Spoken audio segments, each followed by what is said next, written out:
Assalamualaikum warahmatullahi wabarakatuh. Perkenalkan, nama saya Saidatina Fatimahtus Zahra, NIM 22032061.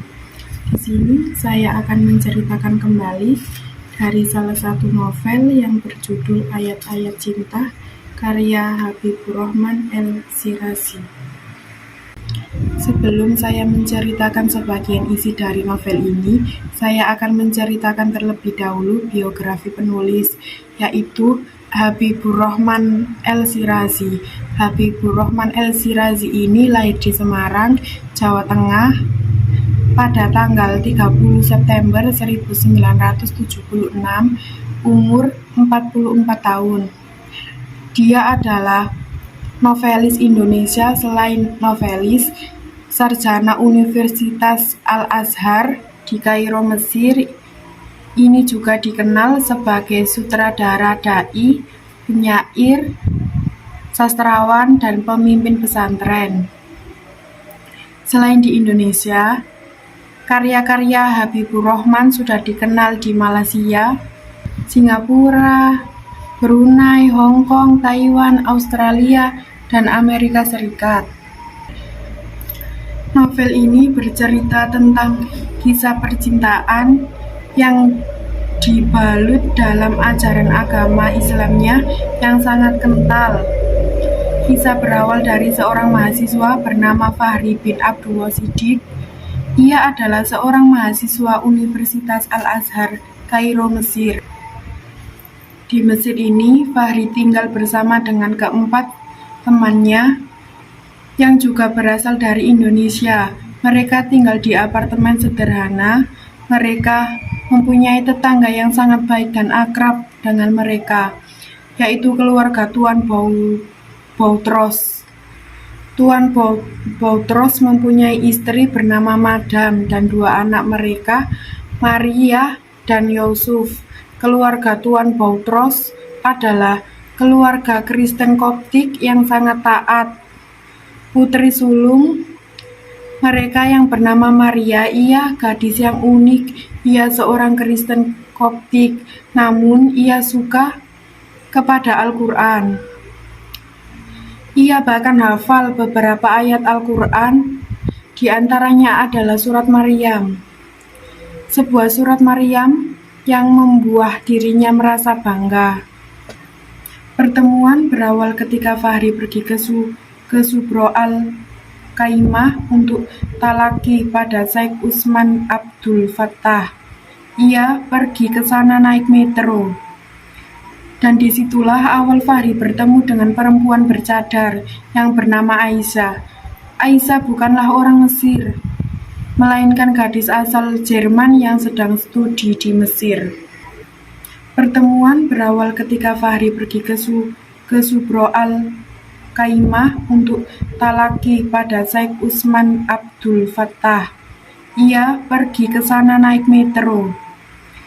Dan disitulah awal Fahri bertemu dengan perempuan bercadar yang bernama Aisyah. Aisyah bukanlah orang Mesir, melainkan gadis asal Jerman yang sedang studi di Mesir.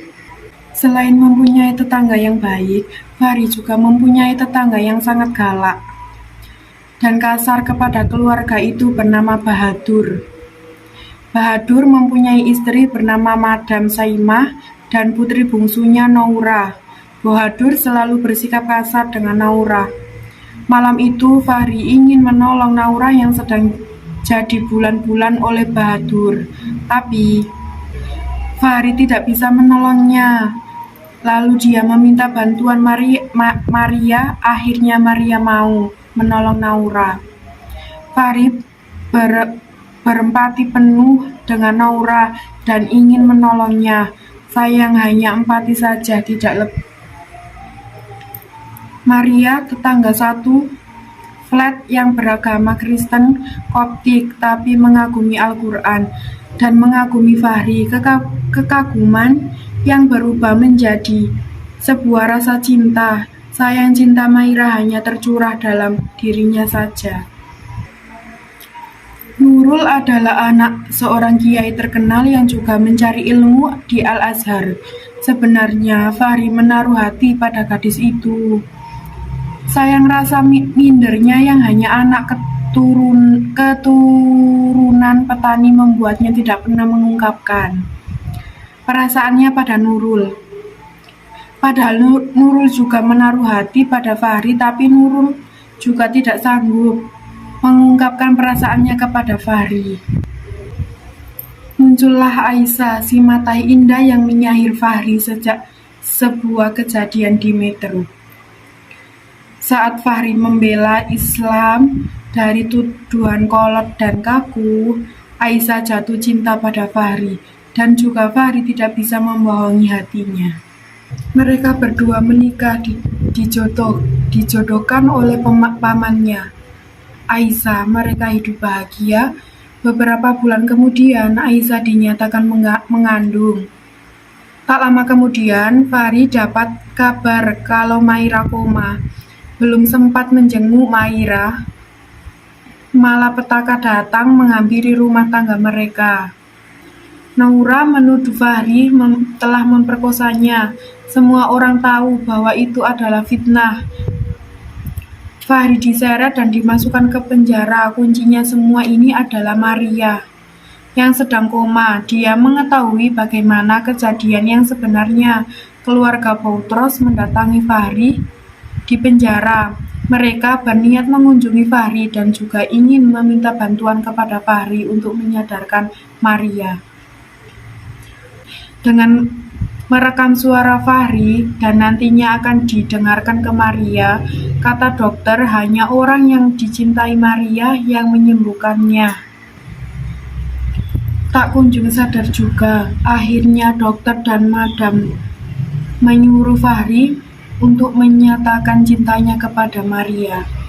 Sebelumnya Fahri tidak mau melakukan itu, lalu Fahri meminta izin kepada Aisyah. Akhirnya Aisyah menyetujuinya. Setelah itu Fahri langsung menikahi Maria.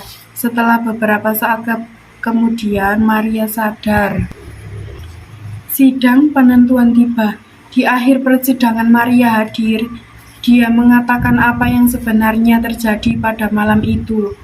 Setelah mengatakan itu semua, Maria pingsan dan langsung dilarikan ke rumah sakit. Fahri memenangkan sidang tersebut. Bahadur dimasukkan penjara. Begitu divonis bebas, Fahri dibawa oleh Aisyah ke rumah sakit yang sama dengan Maria untuk diperiksa. Sejak selesai dari persidangan itu, Maria belum sadarkan diri juga. Beberapa saat kemudian, Aisyah mendengar Maria mengigau kalau dia ingin masuk surga, tapi tidak diperbolehkan. Lalu ia terbangun dan menceritakan itu semua pada Aisyah dan juga Fahri. Fahri tahu apa yang dimaksudkan oleh Maira, lalu ia memompong Maria ke kamar mandi dan Aisyah membantu untuk mewudhui Maria. Selesai itu, Maira dibaringkan di atas kasur seperti semula. Lalu dengan suara lirih yang keluar dari relung jiwa ia melafalkan syahadat. Tak lama kemudian, kedua matanya tertutup rapat dan akhirnya Maria meninggal dunia. Cukup itu dari saya yang dapat saya ceritakan kembali dari novel Ayat-Ayat Cinta. Dari awal sampai akhir, apabila ada kekurangan dan kesalahan, mohon maaf yang sebesar-besarnya. Wassalamualaikum warahmatullahi wabarakatuh.